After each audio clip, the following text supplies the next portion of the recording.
أعوذ بالله من الشيطان الرجيم. بسم الله الرحمن الرحيم.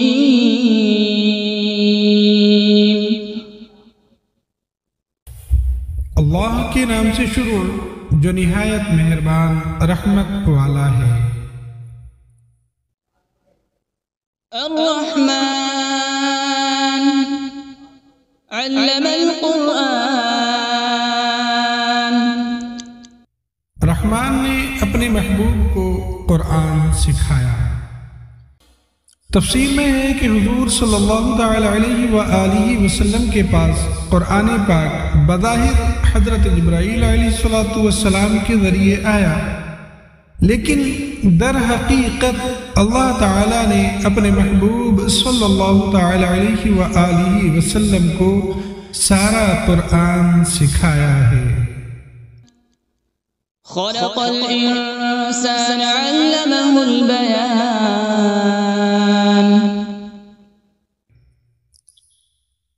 انسان کو پیدا کیا اور پھر اسے بیان سکھایا۔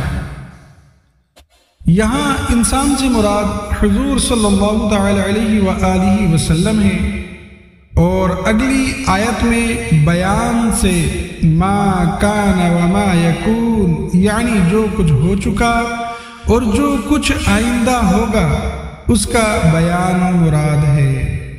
یعنی جو کچھ ہو چکا اور جو کچھ آئندہ ہونے والا ہے، اللہ پاک نے اپنے محبوب صلی اللہ تعالی علیہ وآلہ وسلم کو سارا بیان سکھایا۔ آگے فرماتے ہیں یا پھر انسان سے مراد حضرت آدم علیہ نبینا علیہ السلام ہے، اور بیان سے مراد تمام چیزوں کے نام اور تمام زبانوں یعنی لینگویجز کا بیان ہے۔ یا پھر یہاں انسان سے مراد جن سے انسان ہے، اور بیان سے مراد جو آپس میں بات کرنے گفتگو کرنے کی صلاحیت ہے وہ ہے کہ اس کی بات کرنے کی وجہ سے انسان دیگر حیوانوں سے ممتاز ہوا۔ الشمس والقمر بحسبان. سورج اور چاند حساب سے ہے، یعنی سورج اور چاند یہ اپنے حساب میں چلتے ہیں، جو اللہ پاک نے ان کا نظام بنا دیا، اسی نظام سے یہ چل رہے ہیں۔ والنجم والشجر يسجدان.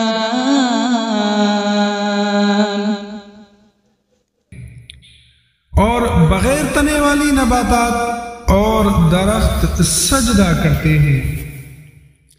تفسیر میں ہے کہ نباتات اور درخت کے سجدہ کرنے سے مراد ان کے سایوں کا سجدہ کرنا ہے، یا اس سے مراد یہ ہے کہ وہ اللہ تعالی کے حکم کے فرما بردار ہیں۔ والسماء رفعها ووضع الميزان ألا تطغوا في الميزان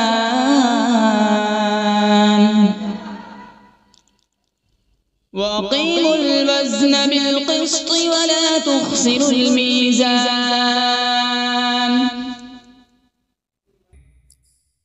اور آسمان کو اللہ پاک نے بلند کیا اور ترازو رکھی تاکہ تولنے میں نا انصافی نہ کرو، اور انصاف کے ساتھ تول قائم کرو اور وزن نہ گھٹاؤ۔ اس کی تفسیر میں آتا ہے کہ ناپ تول کے معاملات میں عدل اور انصاف اور برابری کی تعلیم اسلام کی شاندار تعلیمات میں سے ہے۔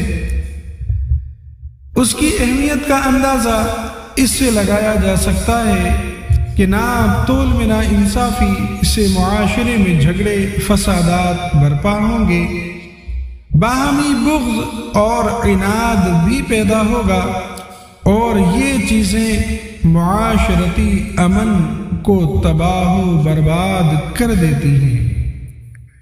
اور فرمایا کہ اللہ پاک نے ترازو رکھی تاکہ میزان عمل اس کو دیکھ کر یاد آتا رہے۔ وَالْأَرْضَ وَضَعَهَا لِلْأَنَامِ فِيهَا فَاكِهَةٌ وَالنَّخْلُ ذَاتُ الْأَكْمَامِ،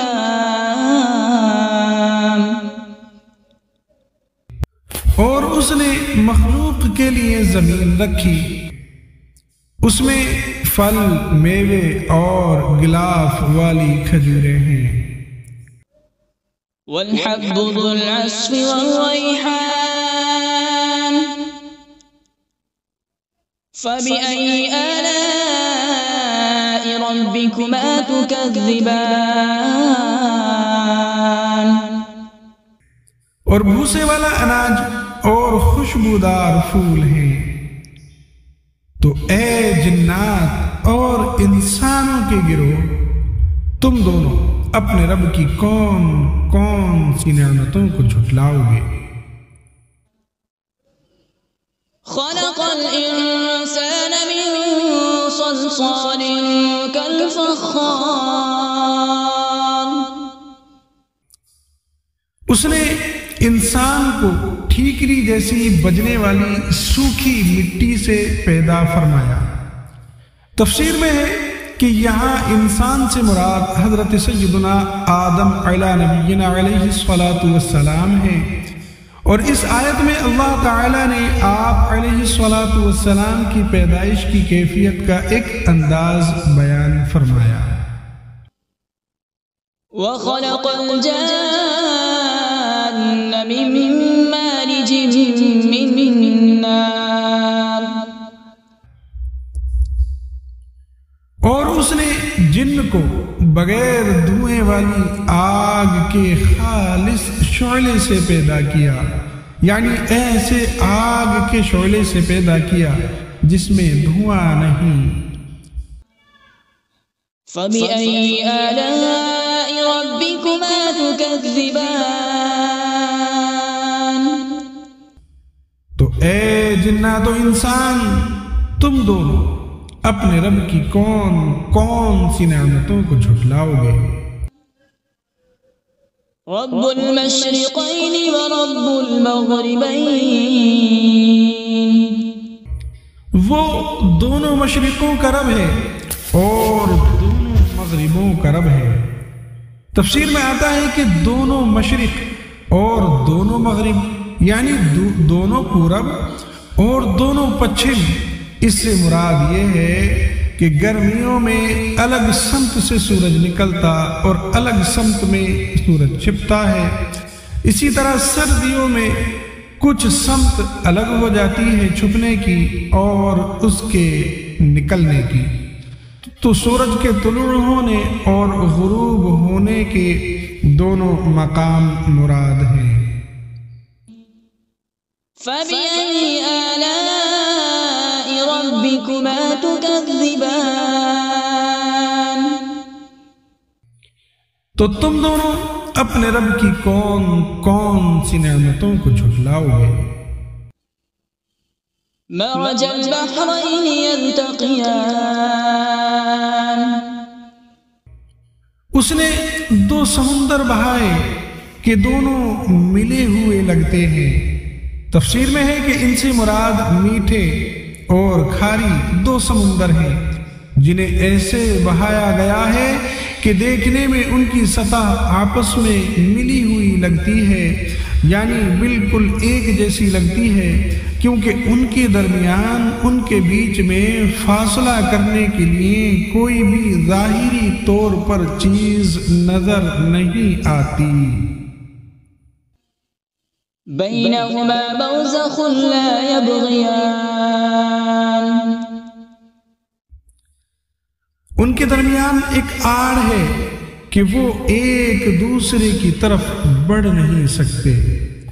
تفسیر میں ہے کہ اللہ تعالیٰ کی قدرت سے ان کے درمیان ایک آڑ ہے جس کی وجہ سے وہ ایک دوسرے کی طرف بڑھ نہیں سکتے، بلکہ ہر ایک اپنی حد پر رہتا ہے اور دونوں میں سے کسی کا بھی ذائقہ مزہ تبدیل نہیں ہوتا۔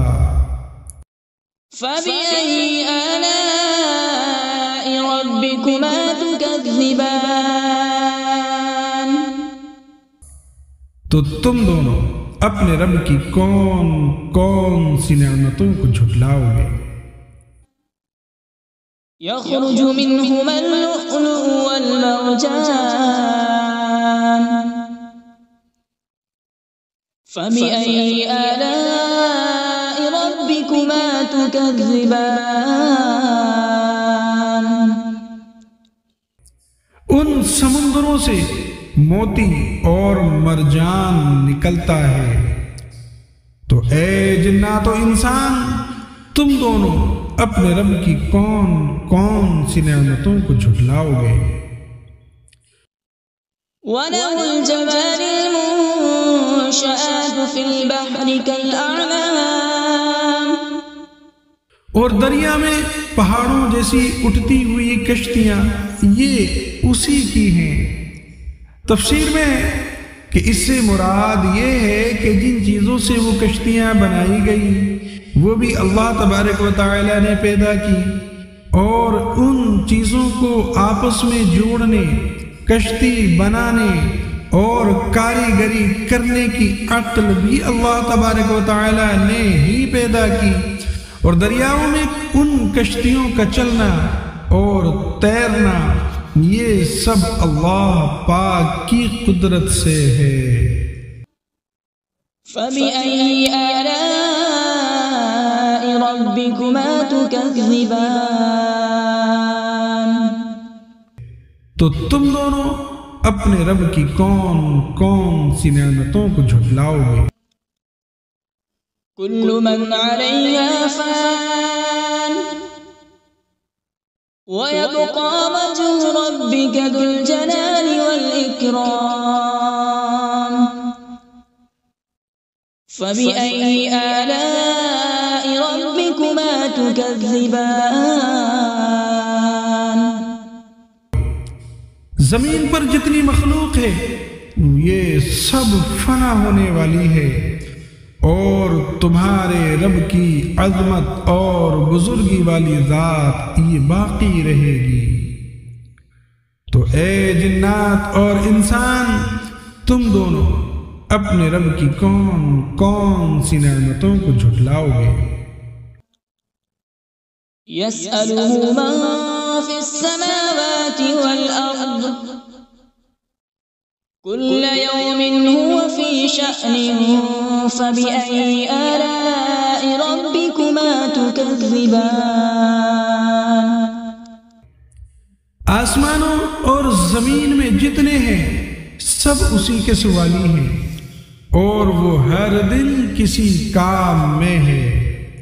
تفسیر میں کہ اس آیت کا معنی یہ ہے کہ اللہ تعالی ہر وقت اپنی قدرت کے آثار ظاہر فرماتا ہے، کسی کو روزی دیتا ہے، کسی کو مارتا ہے اور کسی کو زندہ کرتا ہے، کسی کو عزت دیتا ہے اور کسی کو ذلت میں مبتلا کر دیتا ہے، کسی کو مالدار کرتا ہے اور کسی کو محتاج، کسی کے گناہ بخشتا ہے اور کسی کی تکلیف دور کرتا ہے۔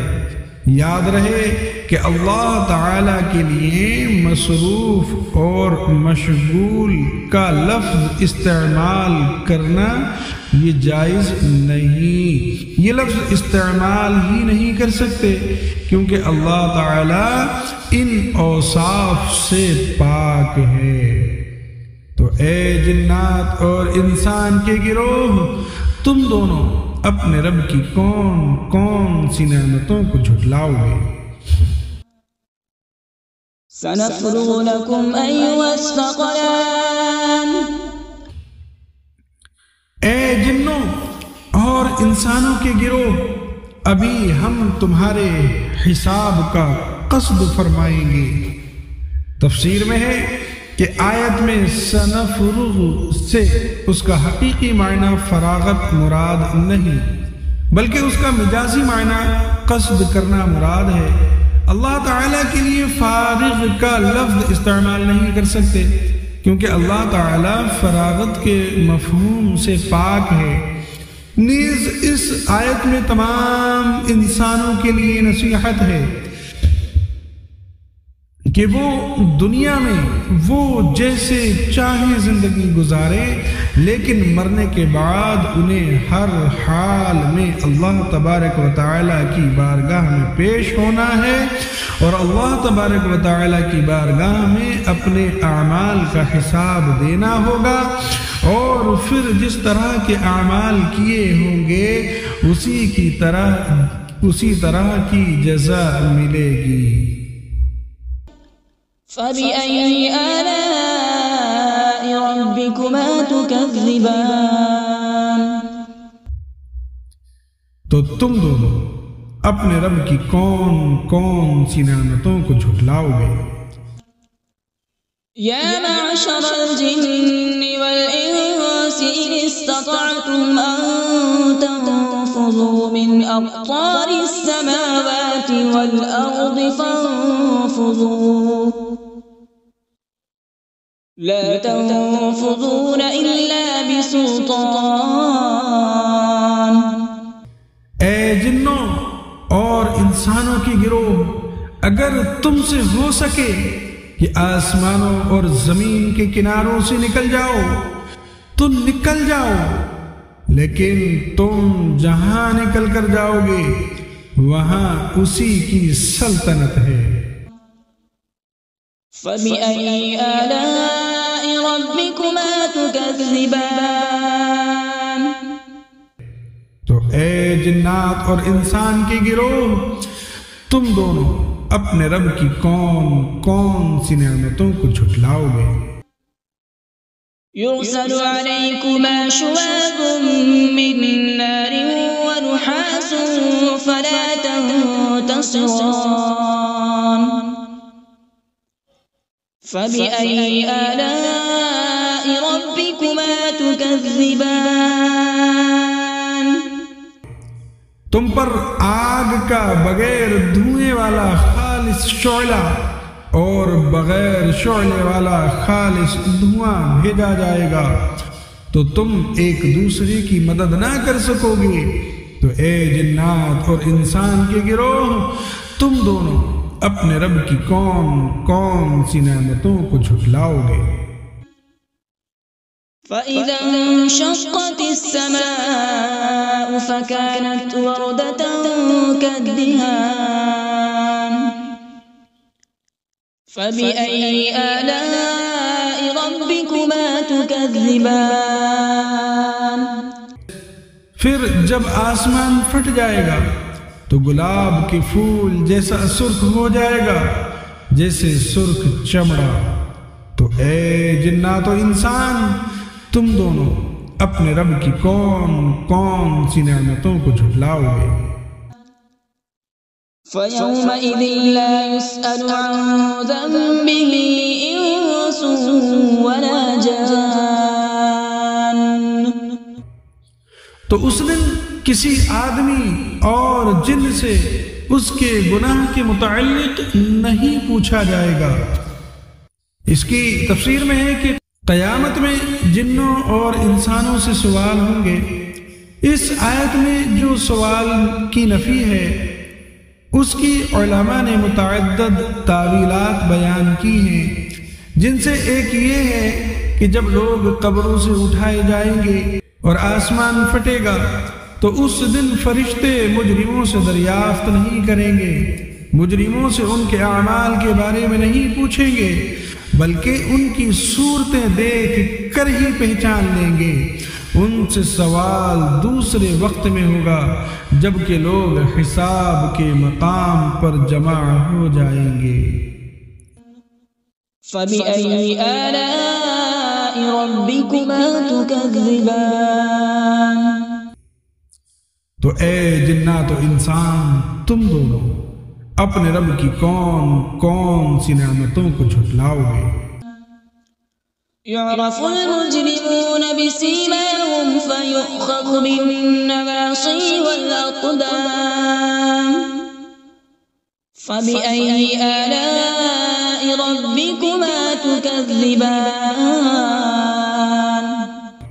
مجرم اپنے چہروں سے پہچانے جائیں گے تو انہیں پیشانی اور پاؤں سے پکڑا جائے گا، تو تم دونوں اپنے رب کی کون کون سی نعمتوں کو جھٹلاؤ گے؟ هذه جهنم التي يكذب بها المجرمون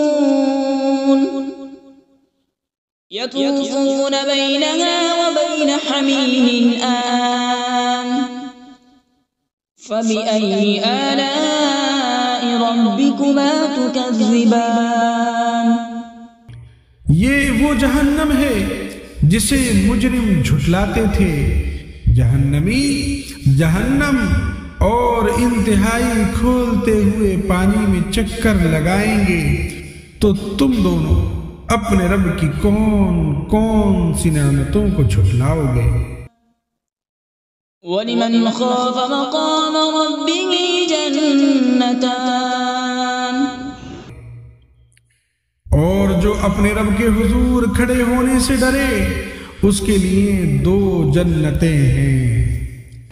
تفسیر میں آتا ہے کہ اس آیت کا معنی یہ ہے کہ جسے دنیا میں قیامت کے دن اپنے اللہ پاک کے حضور حساب کی جگہ میں حساب کے لیے کھڑے ہونے کا ڈر ہو اور گناہ چھوڑ دے اور فرائض کی بجا آوری کرے، تو اس کے لیے آخرت میں اللہ پاک 2 جنتیں عطا فرمائے گا۔ فَبِأَيِّ آلَاءِ رَبِّكُمَا تُكَذِّبَانِ۔ تو اے جنات اور انسان کے گروہ، تم دونوں اپنے رب کی کون کون سی نعمتوں کو جھٹلاؤ گے؟ ذَوَاتَا أَفْنَانٍ فَبِأَيِّ آلَاءِ رَبِّكُمَا تُكَذِّبَانِ۔ کہ وہ شاخوں والی ہیں، تو تم دونوں اپنے رب کی کون کون سی نعمتوں کو جھٹلاؤ گے؟ فِيهِمَا عَيْنَانِ تَجْرِيَانِ فَبِأَيِّ آلَاءِ رَبِّكُمَا تُكَذِّبَانِ۔ ان میں 2 چشمے بہہ رہے ہیں، تو تم دونوں اپنے رب کی کون کون سی نعمتوں کو جھٹلاؤ گے؟ فِيهِمَا مِن كُلِّ فَاكِهَةٍ زَوْجَانِ۔ ان دونوں جنتوں میں ہر پھل کی 2 قسمیں ہیں۔ تفسیر میں ہے کہ 2 قسموں سے مراد یہ ہے کہ بعض وہ پھل ہیں جو دنیا میں دیکھے گئے اور بعض وہ عجیب و غریب پھل ہیں جو اس سے پہلے نہ کبھی کسی نے دیکھے، یا اس سے مراد یہ ہے کہ بعض پھل خشک ہیں اور بعض پھل تر ہیں، یا پھر فرمایا کہ اس سے مراد یہ ہے کہ بعض پھل خالص میٹھے اور بعض ترشی کی طرف مائل ہیں۔ فَبِأَيِّ آلَاءِ رَبِّكُمَا تُكَذِّبَانِ۔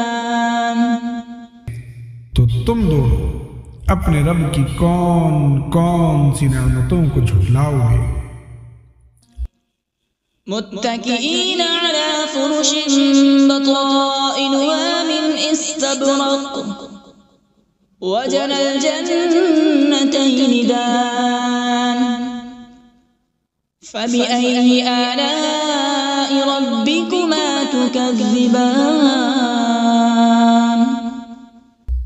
جنتی ایسے بچھونوں پر تکیہ لگائے ہوئے ہوں گے جن کے اندرونی حصے موٹے ریشم کے ہیں، اور دونوں جنتوں کے پھل جھکے ہوئے ہوں گے۔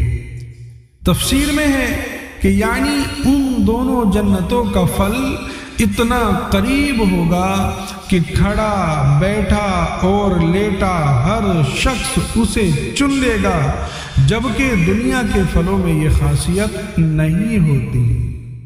تو تم دونوں اپنے رب کی کون کون سی نعمتوں کو جھٹلاؤ گے؟ فيهن قاصرات الطرف لم يطمثهن إنس قبلهم ولا جان. ان جنتوں میں وہ عورتیں ہیں کہ شوہر کے سوا کسی کو آنکھ اٹھا کر نہیں دیکھتی، جنہیں ان کے شوہروں سے پہلے نہ کسی آدمی نے چھوا اور نہ کسی جن نے. اس کی تفسیر میں ہے کہ تقوی اور شرم و حیا عورت کا بہت بڑا کمال اور جنتی عورتوں کا عظیم وصف ہے. آگے فرمایا ان بیویوں سے مراد حور عین ہیں، کیونکہ وہ جنت میں پیدا کی گئی ہیں، اس لیے انہیں کسی نے نہیں چھوا ہوگا اور ان کے شوہر ہی انہیں چھوئیں گے. یہ بھی قول ہے کہ ان سے مراد دنیا کی عورتیں ہیں، انہیں دوبارہ کنواریاں پیدا کیا جائے گا اور پیدائش کے بعد انہیں کسی نے نہ چھوا ہوگا. فَبِأَيِّ آلَاءِ رَبِّكُمَا تُكَذِّبَانِ. تو اے جنات و انسان، تم دونوں اپنے رب کی کون کون سی نعمتوں کو جھٹلاؤ گے؟ كأنهن الياقوت والمرجان. فبأي آلاء ربكما تكذبان. گویا وہ لعل اور مرجان موتی ہیں. تو اے جنات و انسانوں کے گروہ، تم دونوں اپنے رب کی کون کون سی نعمتوں کو جھٹلاؤ گے؟ هل جزاء الإحسان إلا الإحسان. فبأي آلاء ربكما تكذبان. نیکی کا بدلہ نیکی ہے. تو اے جنات و انسان، تم دونوں اپنے رب کی کون کون سی نعمتوں کو جھٹلاؤ گے؟ ومن دونهما جنتان. اور ان کے علاوہ دو جنتیں اور ہیں. تفسیر میں ہے یعنی جن دو جنتوں کا ذکر اوپر گزرا ان کے علاوہ دو جنتیں اور بھی ہیں، مگر یہ دونوں ان پہلی جنتوں سے مرتبے اور مقام اور فضیلت میں کم ہیں. فبأي آلاء ربكما تكذبان. تو اے جنات و انسان، تم دونوں اپنے رب کی کون کون سی نعمتوں کو جھٹلاؤ گے؟ مدہامتان. وہ دونوں جنتیں نہایت سبز درختوں کی وجہ سے سیاہی کی جھلک دے رہی ہیں. یہ تفسیر میں ہے کہ سبز رنگ انتہائی خوشنما رنگ اور آنکھوں کے لیے بہت مفید ہے. حدیث پاک میں ہے کہ سبز رنگ کی طرف دیکھنے سے بصارت میں اضافہ ہوتا ہے. فبأي آلاء ربكما تكذبان. تو تم دونوں اپنے رب کی کون کون سی نعمتوں کو جھٹلاؤ گے؟ فيهما عينان نضاختان. فبأي آلاء ربكما تكذبان. ان میں دو چھلکتے ہوئے چشمے ہیں. تو تم دونوں اپنے رب کی کون کون سی نعمتوں کو جھٹلاؤ گے؟ فيهما فاكهة ونخل ورمان. فبأي آلاء ربكما تكذبان. ان جنتوں میں میوے اور کھجوریں اور انار ہیں. تو اے جنات و انسان کے گروہ، تم دونوں اپنے رب کی کون کون سی نعمتوں کو جھٹلاؤ گے؟ فيهن خيرات حسان. ان میں اچھے اخلاق والی حسین شکل والی عورتیں ہیں۔ تفسیر میں ہے کہ جنت میں اچھی عادت اور اخلاق والی اور حسین و جمیل عورتیں ہیں۔ یہاں اخلاقی اچھائی کو اللہ تعالیٰ نے پہلے ذکر کیا۔ اس سے معلوم ہوا کہ اچھی عادت اچھی صورت سے افضل ہے، لہذا نکاح کے لیے کسی عورت کا رشتہ دیکھتے وقت اس کے حسن و جمال کے مقابلے میں اس کی اچھی سیرت، اس کے اچھے کردار، اس کی دینداری اور اس کی اچھی عادات کو ترجیح دینا چاہیے۔ فَبِأَيِّ آلَاءِ رَبِّكُمَا تُكَذِّبَانِ، تو تم دونوں اپنے رب کی کون کون سی نعمتوں کو جھٹلاؤ گے؟ حور مقصورات فی الخیام، فَبِأَيِّ آلَاءِ رَبِّكُمَا تُكَذِّبَانِ۔ خیموں میں پردہ نشین حوریں ہیں، تو تم دونوں اپنے رب کی کون کون سی نعمتوں کو جھٹلاؤ گے؟ لم يطمثهن انس قبلهم ولا جان، ان کے شوہروں سے پہلے انہیں نہ کسی آدمی نے چھوا اور نہ کسی جن نے۔ تفسیر میں ہے یعنی جیسے ان سابقہ دو جنتوں کی حوریں اپنے جنتی شوہروں کے علاوہ جن اور انسانوں کے چھونے سے محفوظ تھیں، ایسے ہی اب مذکورہ دونوں جنتوں کی بھی حوریں انسان اور جنات کے چھونے سے محفوظ ہیں۔ فَبِأَيِّ آلَاءِ رَبِّكُمَا تُكَذِّبَانِ، تو تم دونوں اپنے رب کی کون کون سی نعمتوں کو جھٹلاؤ گے؟ متكئين على رفرف خضر وعبقري حسان، جنتی سبز قالینوں اور انتہائی خوبصورت بچھونوں پر تکیہ لگائے ہوئے ہوں گے۔ تفسیر میں آتا ہے کہ اللہ تعالیٰ کے حضور کھڑے ہونے سے ڈرنے والوں کو جو دو جنتیں عطا ہوں گی، ان کے جنتی بچھونوں کا ظاہری حال بیان نہیں کیا گیا، کیونکہ ان کے بچھونوں کی شان بہت بلند ہے اور ان کا ظاہری حال عقل اور فہم کے ادراک سے باہر ہے، یعنی یہ سمجھ سے باہر ہے، جبکہ دوسری دو جنتوں میں اہل جنت کو عطا ہونے والے بچھونوں کا ظاہری حال یہاں بیان کر دیا گیا۔ وہ سبز اور منقش ہوں گے، اس سے ان بچھونوں میں فرق صاف ظاہر ہو رہا ہے۔